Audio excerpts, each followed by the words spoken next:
Hey everyone, welcome back to M&MM PT and NAATI YouTube channel. This is Manmohit. In today's video, I'm continuing the series for all the 20 topics, explaining all the 20 topics in a bit more detail, the latest method of all the topics that is working as of now, me alongside Mohit. Now in today's video, I'm going to cover up one of the topic from your reading section. And this is one topic which many students out there find a bit challenging because there is no again set strategies or tricks as we call them for this particular topic. But if you understand this topic well and understand how to do that in the real exam scenario, this video will definitely make this topic a lot more easier as compared to what you guys are thinking right now. And the topic is none other than reorder paragraph, and that's the third topic of your reading section. So once you start with your reading section, starting with fill in the blanks, reading plus writing, followed by multiple choice, multiple answers, and at the third position, you would be getting reorder paragraphs. Now, one fact before we jump into the video is that about an year ago, I would say now, it's been a long time, that the sequence of the reading section, it used to change every single exam. That means there was no set sequence for the reading section. There was a bit of a surprise in every exam. Sometimes they used to give fill in the blanks, reading as their first topic, and in some students' exam they used to give reorder paragraph as the first topic. But this is one thing that Pearson has quite changed a lot. Now you will not be getting any sort of surprises in the exam, but you already know before the exam that fill in the blanks, reading plus writing would be my first task, then multiple choice, multiple answer, and at third position it would be reorder paragraph. So this kind of gives us a bit of an advantage that now we can kind of manage our time by ourselves. We can manage our time beforehand, before the exam. So we exactly know how much time to spend in each topic, and we can kind of be mentally prepared before the exam starts. So in this particular topic, I would be starting with, again, the scoring component of this topic, how many marks you get out of it. Next would be, how does a Pearson give you the real marks, I would say, as in how do we do this particular topic in the real exam scenario. And third and most important thing would be few things that can be avoided, and also how to manage time in your reading section in the real exam, especially for this particular topic. Let's jump straight into it. Now as the task says reorder paragraph, let's understand the meaning of this particular topic by the name itself. Now reorder paragraphs. So re means again, order means you can say rearranging, and then paragraph means obviously the set of sentences that you would be getting in the real exam. Now the task here is that you would be getting some sentences or some short paragraphs in the jumbled order, and then your job is to rearrange those particular sentences or paragraphs in the correct order. So obviously, if you look at your real exam, if you have given the exam before or if you haven't, this is how the real exam scenario would look like. For example, if that's your exam screen, here you would be given two different dialog boxes like this. On the left hand side, you would be getting some sentences again like this. Now length of sentences can vary, but then something like that would happen, and they will definitely be in the jumbled order.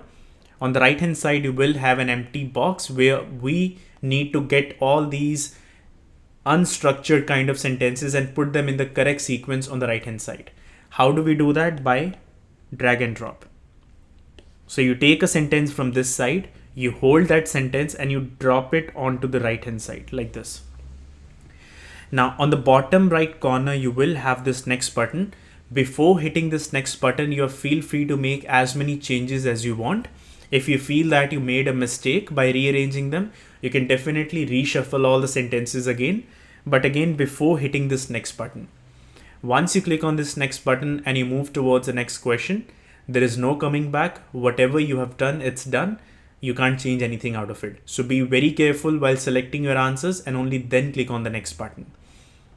Now, the way scoring work for this task is, first of all, in the exam, you can expect either 2 questions or maximum 3. They never give you 1 question.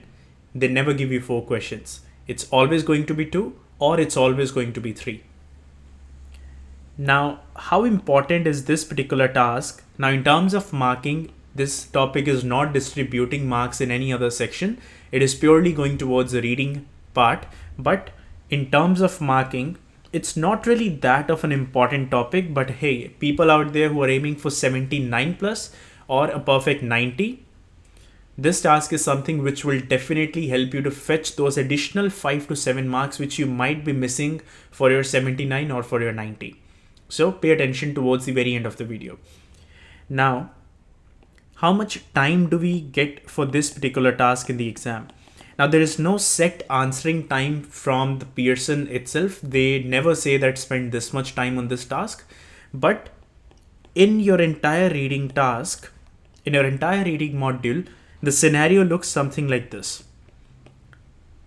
They give you 15 to 20 questions, anywhere in between. And for that, they would be giving you 32 to 40 minutes.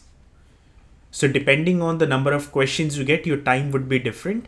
And it's mostly going to be double the amount of time as compared to the number of questions. So if they give you 20 minutes, you would be getting 40 minutes. Sorry, if they give you 20 questions, you would be getting 40 minutes to solve them. If you get 17 questions, if you just double it up, you get 34 minutes to solve those questions. So they always give you double the amount of time. Now, if they are giving you double the amount of time, it doesn't again really mean that you actually have to spend 2 minutes per question. Still the command is in your hands. You can spend as much time as you want on each and every single question depending on your preferences. You can give 5 minutes per question, or you can just give 30 seconds per question. Computer will not say anything. But then, hey, think about one thing, that in the exam, if you start taking 5 minutes per question, definitely for the last few questions in the exam, in the reading part, you will struggle with your time management. And if you take 30 seconds or 1 minute for every question, for last 2 or 3 questions, you will be leaving with about 10-15 minutes. So we want to have a balance in between both of these scenarios, that we are not giving a lot of time towards a question. Also, we are not just taking a question and just doing it for the sake of doing and finishing it within 30 seconds or 1 minute. I would be coming up with another video in the future about how to manage the time in the reading section, so that you guys have a proper clarity that based on the importance of the topics, this is how much time I need to spend towards them. So if you haven't subscribed to this channel yet, do hit the subscribe button so that whenever those videos are up, you straight away get a notification on your phone or on your laptops that a new video is up. For this particular topic, looking at the amount of marks, which is only 5 to 7 marks out of 90, we really can't afford to give 2 minutes per question. But again, looking at the marks, which is 5 to 7, we really can't just sniffer through this topic. We still need to give some amount of time to make this topic look a bit more classy. So we prefer giving a minute to maximum a minute and a half per question. Again, like I said, even after 1.5 minutes, computer will not automatically move you towards the next question. You still need to click on the next button. But by looking at the clock on the top right corner, you need to make up your mind and decision that, hey, it's been 1.5 minutes. I need to move towards the next question. Otherwise, I might have to rush through the remaining questions. I hope you're with me until now. So this was all about the overview and how many marks you get out of this topic. Next part is, how does this scoring happen in the real exam? Now, for example, you get 5 sentences in the exam, and you need to rearrange all these 5. By looking at number of sentences, anyone would feel that, okay, it's 5 sentences means 5 marks. But that never happens. What happens is, you get marks. Now understand this part very carefully. You get marks for making pairs. So computer is least bothered about the position of your sentences, but they are most concerned about, are your sentences making a pair or not? Understand this. Let's say my correct answer or my correct sequence is 1, 2, 3, 4, and 5. First sentence, second, then third, fourth, and fifth. Let's say that's my correct sequence. The way scoring works is, if that's my correct sequence, since 1 and 2 sentences coming together, these 2 sentences will make a pair. In the same way, second and third sentence, since those two sentences are coming together in the correct sequence, those two sentences are again making a pair. So right now there is no relation between 1 and 3. In the same manner, there is no relation between 3 and 2. So if anyone has made a pair by putting third sentence at the top, then the second sentence, they will not be getting any marks for that pair because that is not the correct pair. Sequence of the pair has to be correct. You will understand this with the next easy example that I'm going to give you. Let's say this sentence is Adelaide is a beautiful city. Or let's say the other way around. My second sentence is Adelaide is a beautiful city. And number 3 sentence is there are many beautiful beaches in this city. So obviously these two sentences, since they are making a pair, but now if I flip the sequence by putting sentence number 3 first and then by putting sentence number 2 at the bottom. So what I'm trying to say is there are many beautiful beaches in this city and then Adelaide is a beautiful city. So if you figure it out, what I've done is I've reversed the sequence, and by reversing the sequence, I'm not going to get any marks for that pair because now it is not making any pair at all. So sequence of the pair matters. In the same way, sentence number 3 and sentence number 4 will make a pair. And then last but not the least, sentence number 4 and sentence number 5 will make a pair. So even though I've got 5 sentences in the exam, the maximum number of pairs that I would be making is 4. Not 5, not 3, it would be 4 pairs out of 5 sentences. Now, let's say this is my correct. Now let's go with the very same example. Let's say these 5 sentences, this is the correct sequence. And in the exam, this is what I have done. So I put sentence number 1 at my first position, which is correct. Then I put 4, then I put 5, then I put 2, then I put 3. So this is the correct answer. And this is my answer, 1, 4, 5, 2, and 3. Now, if you look at the position of my sentences, 4 sentences are at the wrong position. Now, the situation is looking very bad as of now that my 4 sentences out of 5 are at the wrong position. But hey, again, computer wants to see that how many pairs have I got correct. Not the position of my sentences, but are there 2 sentences which are making a pair and I've put them together in the correct sequence. Let's see how many pairs am I making in this particular sequence. So tell me one thing, is sentence number 1 and sentence number 4 making any pair together? If you look here, they're far apart. It is not making any pair.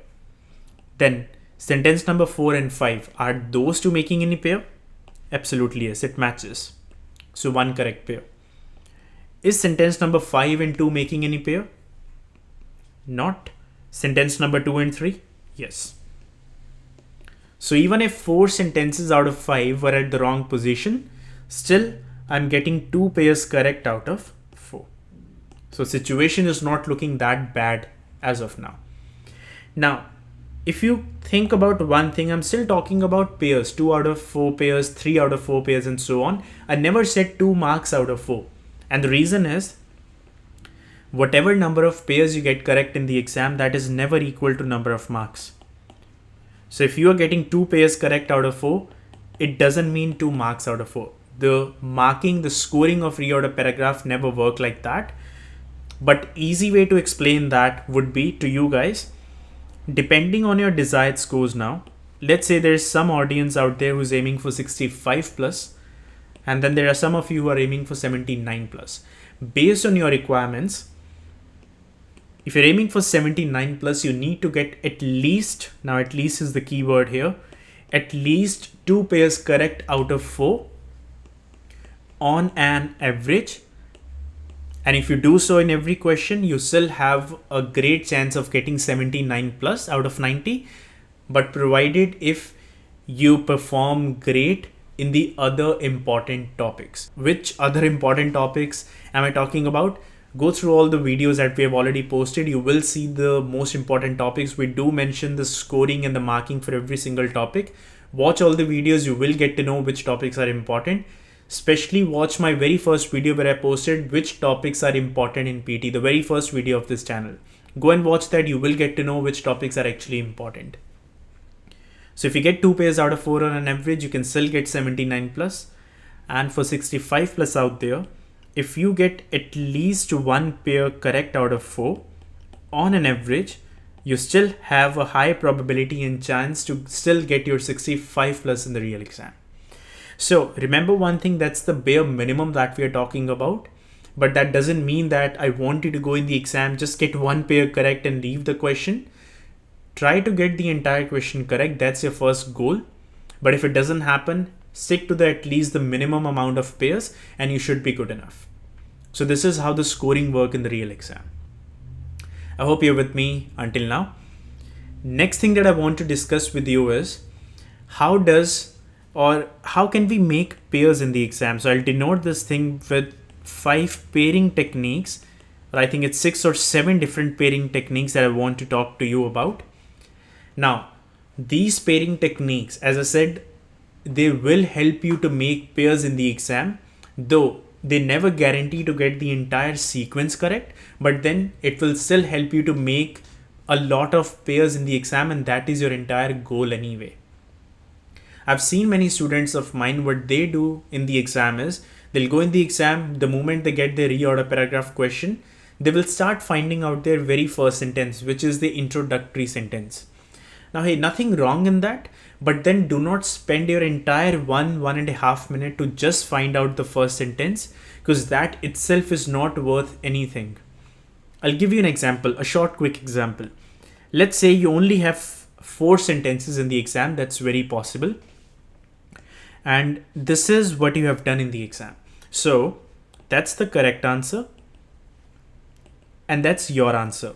So if you look carefully, you got the first introductory sentence correct. Also, you got the last concluding sentence correct. So situation here is looking way better than previous. But I just flipped the sequence in the middle. Now, you might feel that, okay, I'm still getting 2 sentences at the correct sequence. I should be getting some marks or half of the marks. But let's see how many pairs am I getting correct. So my correct pairs were 1 and 2, 2 and 3, 3 and 4. Let's see how many pairs am I getting correct based on my answer. Is 1 and 3 a correct pair? No. Is 3 and 2 a correct pair? No. If you again go back to some minutes of this video, you will understand again that you can't reverse the sequence of the sentences. And in the same way, 2 and 4 is also not making a pair. So even though you were getting at least 2 sentences at the correct sequence, at the correct position, you will still not be getting any pairs correct at all. So here the verdict is, do not spend entire 1.5 minutes to figure out the first sentence. That is not worth anything, but rather focus on making as many pairs as you can within 1 to 1.5 minutes. So let's go back to the pairing techniques now. So the pairing techniques are, so I'll list all of the pairing techniques first and then I'll explain all of them one by one. The first one is subject, object. So that's a bit of grammary knowledge that I'm giving you here, subject and object. Every single sentence is supposed to have 3 different things in them: a subject, verb, and object. Alex bought a video game. Now, I'm not saying in the exam you would be getting sentences this simple, but hey, the point here is just to make you aware, make you understand the facts and the basics of the topic so that you can apply these basics towards your more complex questions. And also I'll be solving 1 or 2 questions at the end of this video. So Alex, which is my subject, bought, which is my verb, it's an action, it's an article, video game is the object. Let's say that's one of my sentence. And then there is another sentence saying the game was about an ancient culture. So let's say I had these 2 sentences. Now, if you look carefully, what's happening in this sentence is they're ending their sentence on the word video game. And if you look at the second sentence, they're starting the sentence with the game. But if you look closely, they are talking about the very same thing. They're ending the sentence with something and they're starting the next sentence with the very same thing. So the object of one sentence is becoming the subject of the next sentence. Object of one sentence, the end part of one sentence is becoming the first part of the next sentence. If that is the case, in that scenario, these two sentences will make a pair in the exam. The sentence which is having object at the end will come first, and the sentence which is starting with the same thing will come afterwards. So if you read out these two sentences in sequence, you will get to know that it perfectly makes sense. Alex bought a video game. The game was about an ancient culture. Another way to figure out the same thing was, if you look at the articles here, a video game, the game. So we know that there are three articles, a, an, and the. Now a and an, these two articles are used for something which is general, and the is used for something which is specific. General as in something general information. There is a boy in the park. There is a mic on my table. There is an apple on my table. Very general statements. And the, which is a specific article, it means if I talk about the very same thing again, that is when I talk about the very same thing in specific terms. The boy was wearing a red shirt. The mic is black in color. The apple is green in color. So again, if you talk about the very same thing again, that is when we become specific. Now the rule here is very simple and common sense, that general information should come first, followed by specific information. So if I give you an example, if there are two sentences, there is a book on the table. The book has 360 pages. So a book, the book. A book, general, the book, specific. General sentence comes first, followed by the specific sentence. So that's the rule here, subject and object. And if a sentence is ending with the subject, starting with the object of the next sentence, you simply just combine them, and that's how you make one pair. So that was the very first pairing technique, subject and object. Second pairing technique is rule of tenses. Now we all know what tenses are: past, present, and future. Three tenses. And the rule here is past, present, and future. If that is the case, past will, a sentence which is denoting a past tense will come first, followed by the present tense, and again third would be followed by the future tense. Past, present, and future. So I'll make it very quick. In the examples, let's say there is some information and they say something was invented in 1972. Then they give another sentence, in 1860 something was discovered. And then let's say something will be invented in 2022. So sometimes they will make it very obvious and very straightforward that they will give you certain years written in them. In that way, you just need to figure out which year is in the past or the oldest year, followed by the one in the present, as in a bit later one, followed by the one in the future. So 1860, 1972, 2022. Obviously 1860 should come first, followed by 1972, followed by 2022. But there is just one exception to this rule, and that is if you are rearranging all the sentences based on the number of year, you just need to keep one thing in mind, that all those sentences, they need to talk about a same or similar subject. Same or similar subject, as in all these sentences should be talking about something same or similar. Let's say my first sentence was about bullet trains. My second sentence is about steam engines. My third sentence is about, let's say, electric trains. Now, even though all the subjects are different, but they are still similar. They're all related to trains. If that is the case, in that scenario, I can definitely apply this rule of tenses, which is past coming first, followed by present, and obviously followed by future. Now, your question to me would be, okay, hey, what's the exception then? Let's say if there is one sentence which is talking about, which is completely different. Let's say my very first sentence, and this sentence was talking about cheers, for example. Something completely different. There are 2 or 3 sentences which are talking about trains, and there is one sentence which is talking about cheers. In that scenario, that's my rule number, or that's my pairing technique number 3. That is uncommon sentence. Now, as the name says itself, a sentence which is uncommon, sentence which is not part of the paragraph, a sentence which is different to the entire paragraph. So there is one sentence which is talking about cheers. There are other 2 or 3 sentences which are talking about trains. The rule of uncommon sentence will apply, and the rule says uncommon sentence always come at the last position.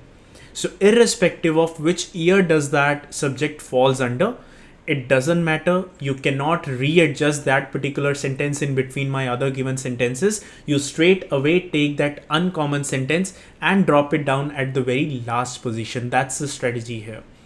So cheers 1972 doesn't matter which year it falls under, since it is not part of my sentences.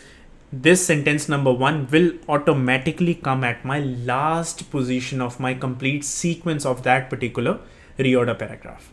I hope it's making sense until now. So that was pairing technique number 3. Pairing technique number 4, number 5, and number 6, they're all similar, as in the rule is very similar to them. So those are idea, example. So idea, example, problem, solution, and question, answer. So what I'm trying to denote here is there are 3 different kinds of pairs that you can make in the exam, but the rule remains to be exactly the same. Idea. Now idea means a fact. And then example. So let's say there are 2 sentences in the exam. There is one sentence which is giving you some sort of an idea, as in some sort of a real fact. And then there is another sentence which is giving you an example of the very same idea, supporting that very same idea or supporting that very same fact.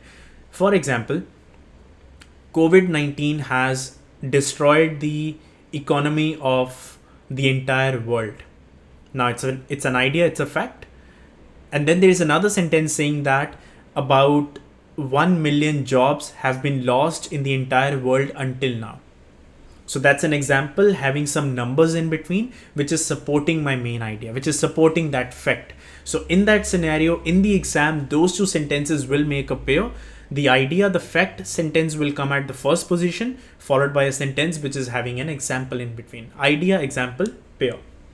Same rule applies in problem and solution, as in if they give you a sentence which is giving a problem, and then there is a sentence which is giving you a solution, you still make those 2 sentences as a pair. A sentence which is having a problem will come first, followed by a sentence which is having the solution.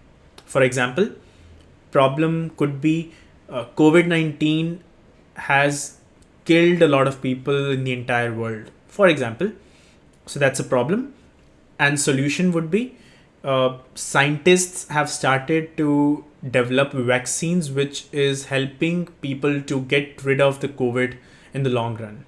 So I know my examples and everything is not that great, but I'm just being relevant to the topic. So if there is a problem and then there is a sentence which is a solution, you make those 2 sentences as a pair.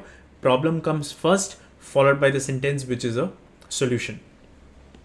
Last but not the least, which is a question and answer thing, as in a sentence which is having a question and there is a sentence which is answering that particular question directly. In that scenario, doesn't matter how far apart those 2 sentences are, you still make those 2 sentences as a pair.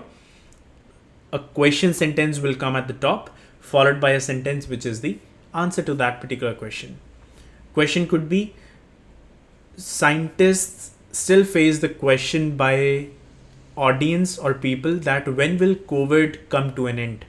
It's a question, followed by an answer saying that still there is no specific answer to this question, as scientists are still trying to figure out how was COVID-19 originated. So they asked a question and then they answered the question themselves. So we'll make these 2 sentences as a pair. Question comes first, followed by the answer for that, and you make them as a pair. So as I said at the beginning of these pairing techniques that they will definitely help you to make some pairs in the exam. Now, hey, there's a high chance that if you have 5 or 6 sentences in the exam, maybe there's multiple of these pairing techniques that can apply. Maybe they have given a question and answer. Alongside to that, maybe they have also given an idea and an example. So doesn't matter what sort of stuff happens, you still can have two different pairing techniques being applied in the very same question. So never say that, okay, there should be all of the problems, there should be multiple solutions in one question. They can give you that information in any sense they want. But as long as you stick to the basics, you should be good enough. Now, these pairing techniques, they do apply, but in some places and some points, you might not be able, since the sentences will be that complex, you might not be able to figure out that which sort of pairing technique is being applied. Now, in the exam, as I said, you don't have enough time to start figuring out, okay, which pairing technique should I apply? If you find yourself in that dilemma that you're not able to find out which pairing technique is being applied, and you have the clock ticking and running, and you're only spending 1.5 minutes per question, do not waste your time. There is no way you're going to spend more than 1.5 minutes per question for reorder paragraphs. It's not worth it. Absolutely, there is no sense in spending more than 1.5 minutes. If you're not able to figure out the pairing technique, just go with your logic, your sense that, okay, which sentence makes sense? Should this sentence comes first or should this sentence come afterwards? Based on your grammar knowledge, based on your understanding of the paragraph, based on your instincts, based on your logic of the paragraph. Just try to finish that question and move on towards the next question. It's only 5 to 7 marks which are at stake. You can't spend entire time of your reading section towards this topic. Again, I'll repeat myself, it's not worth it.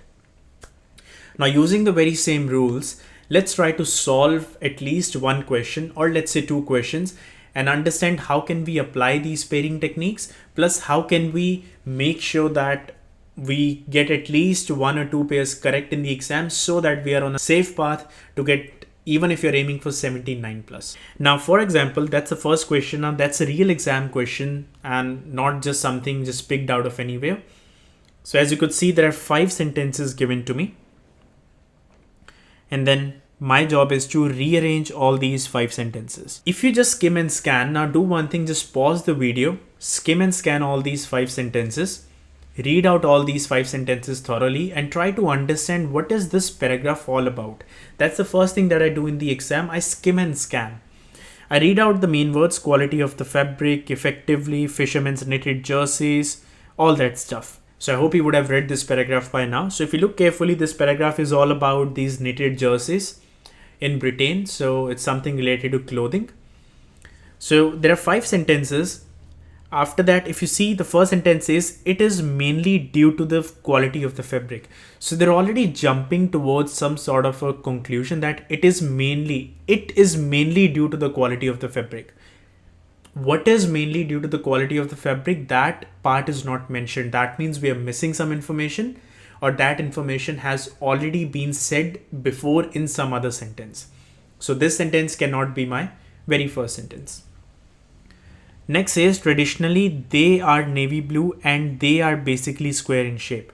So the moment I read the word they, which is a pronoun, I straight away know one thing, that this sentence again cannot be my first sentence because they're using pronouns. And we know by the grammar rules that we only use pronouns once we have introduced the noun for that particular thing. So that sentence again cannot be your very first sentence.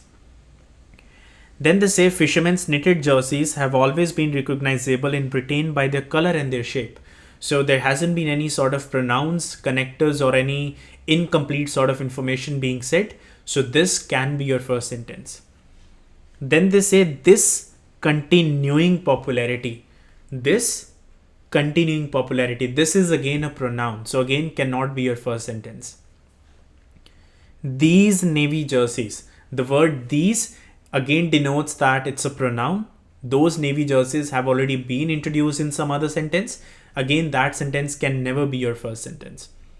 So out of all the 5 sentences, I'm only left with one option, and that is sentence number 3. So that is going to be my first sentence. Once you know your first sentence, after that you can definitely start making a bit of sequence or a bit of a story based on that. Now they are ending, if you remember the first pairing technique, subject and object. Now here they're ending their sentence on color and their shape. Color and their shape. And if you look at the sentence number second, they are starting the sentence with navy blue and they are basically square in shape. So they're ending the sentence with color and shape. They're starting the next sentence with their navy blue, which is the color. They are square in shape, which is the shape. So the object of one sentence is becoming the subject of the next sentence. And if you remember that carefully, we can make them as a pair. So sentence number B is going to be as my second sentence. So at least we have got one pair correct and one pair correct as of now.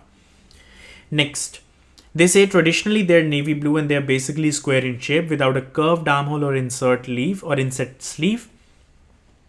Then they say it is mainly due to the quality of the fabric. Now, it is mainly due to the quality of the fabric sounds more like an answer, sounds more like a conclusion, and that has nothing to do with they are navy blue and they are square in shape. So these two sentences, they do not match with each other. Same, they're saying this continuing popularity. Hey, we haven't even talked about them being popular yet. We have just introduced that they are navy blue and they are square in shape. We never said they are popular. So this sentence again is missing some information. In each sentence, they're saying these navy jerseys.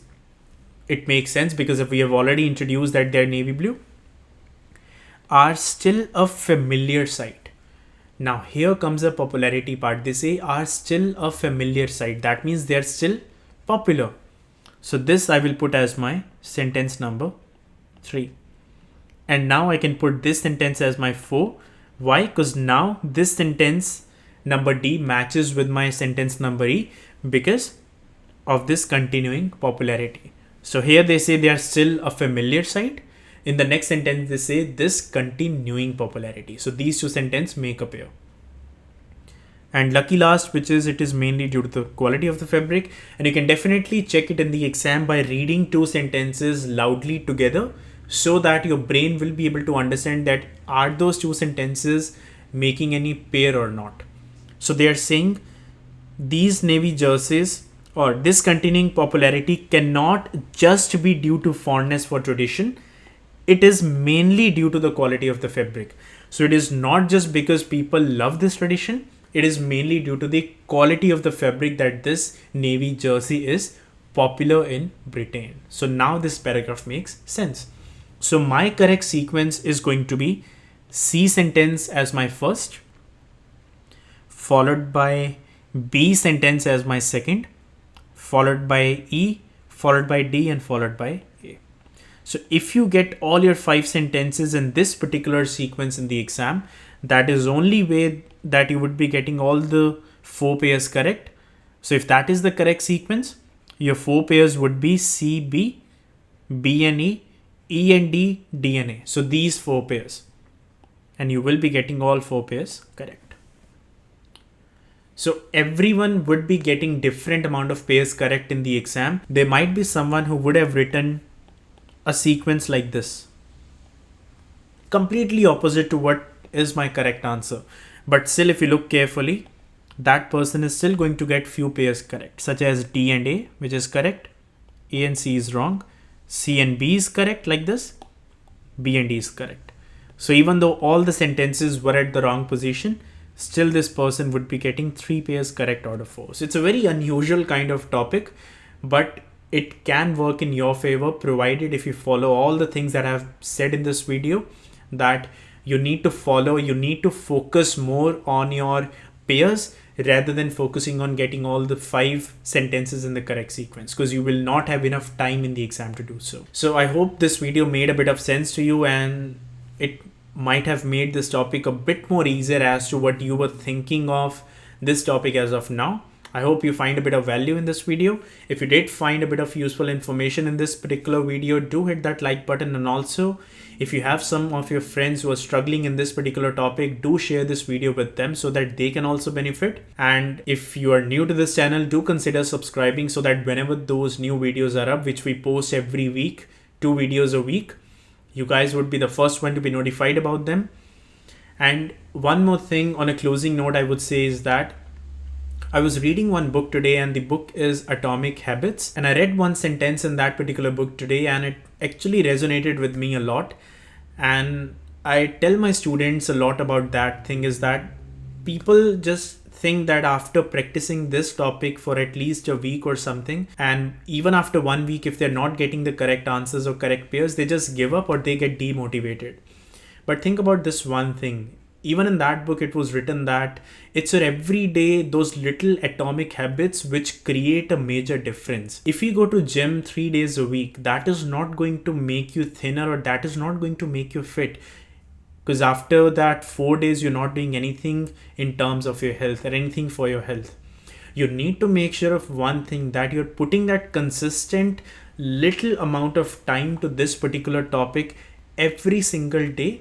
Because there will come one day, one boiling point or one threshold point, that after that particular point, you will see that you're getting a lot of pairs or a lot more pairs correct as compared to what you're getting right now. So if you just practice this topic for a week and then you say that I'm still not getting my pairs correct, or I'm still not master in this topic, maybe you haven't hit your threshold yet. You still need to keep practicing on a day-to-day basis. I'm not saying practice 2 hours a day. No one is asking you to do that for reorder paragraph, but just spare 10 minutes at least every single day, so that once you do it consistently for a month, every single day without missing any day, after a month, or everyone has a different tipping point, you will see that you have started to get a lot more pairs correct as compared to what you guys are getting right now. I hope this made a bit of sense to you guys. And again, with that, I'm done with this video. God bless all of you. Let's get this PTE exam done. It's not a big deal. We just need to put in consistent efforts and work ethics. And this exam is not going to be a big deal. This would be done. With that, you guys take care, stay safe, and I will see you guys in the next video.